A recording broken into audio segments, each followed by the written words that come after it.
Togo est fou. Le Togo à votre portée. Je vis un peu l'actualité. J'étais parti en Europe pour un petit stage d'investigation, rencontrer des partenaires. Et ça s'est bien passé. J'ai fait la France, j'ai fait 5 villes de la France. Et j'ai été en Belgique, j'ai été en Allemagne également. Après un mois, je suis revenu au Bercail pour continuer le travail parce que je suis allé apprendre les nouvelles technologies pour pouvoir faire l'investigation. Parce qu'un bon journaliste doit aller se perfectionner de temps en temps. Et à mon retour, ce qui m'a choqué, c'est à l'aéroport de Lomé International Tokoin. À l'arrivée, c'est dommage, on fait le test de Covid-19 en France, en bonne forme, on arrive encore à Lomé, on le fait à l'aéroport, mais on est arrivé à l'aéroport à 20h10, on a quitté l'aéroport à minuit. Les gens étaient vraiment très fâchés parce qu'il y a de la pagaille.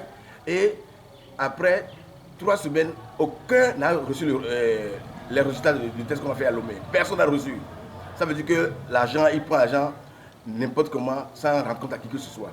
Tous ceux qui sont rentrés n'ont pas eu le test de Covid-19 qu'on a fait à l'aéroport, à l'arrivée. Pourtant, on a payé.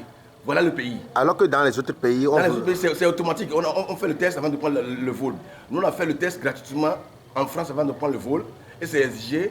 On arrive ici, tu montes d'abord ce test.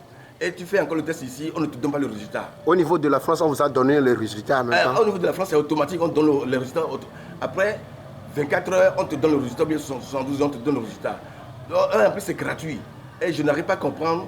Et à Lomé, on paye, on ne nous donne pas le résultat à l'arrivée. Vous payez combien? 40 000 francs et c'est exigé, soit tu paies en carte bancaire avant d'arriver ou bien tu paies en devise. Il ne veut pas qu'on le paye en CFA à l'aéroport. C'est ça qui est un peu dommage. Ça devient de l'escroquerie, c'est du vol. Et autre chose qui m'a encore choqué, le fait de remarquer que à l'aéroport, 96% des gens qui y travaillent sont de la même ethnie. Ça m'a beaucoup choqué. 96% qui travaillent à l'aéroport sont de la même ethnie. Et pas seulement que leur langue. C'est dommage pour ce pays.